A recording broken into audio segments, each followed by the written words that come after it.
Hi friends, tasty ആയിട്ടുള്ളൊരു മൈദ ദോശ ഉണ്ടാക്കിയാലോ? Dosa ഉണ്ടാക്കാനായി 1 cup മൈദ, 1 glass വെള്ളം, 1/4 ടീസ്പൂൺ ഉപ്പ്, 1 ടീസ്പൂൺ പഞ്ചസാര, 1 ടീസ്പൂൺ ഓയിൽ, 2 എഗ്ഗ്. ഒരു മിക്സിയുടെ ജാറിലേക്ക് നമുക്ക് 1 കപ്പ് മൈദ ഇടാം. വെള്ളം കൂടെ 1 കപ്പ് വെള്ളം കൂടെ, എടുത്തു വച്ചിരിക്കുന്ന പഞ്ചസാര, ഉപ്പ് 1 ടേബിൾ സ്പൂൺ. ഇനി നമുക്കിനി ഒന്ന് കറക്കിയെടുക്കാം.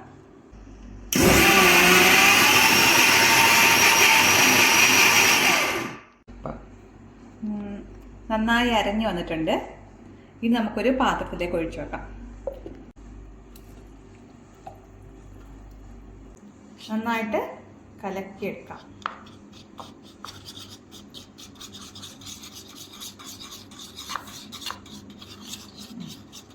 മാറി വയ്ക്കാം.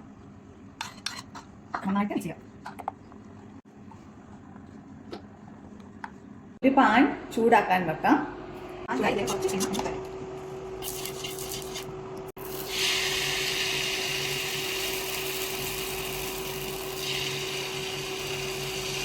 മാവ് കട്ടി കുറച്ചൊന്ന് പരത്തി കൊടുക്കാം. നമുക്കൊന്ന് തിരിച്ചിടാം. ഒരു സൈഡ് മൂത്ത് വന്നിട്ടുണ്ട്.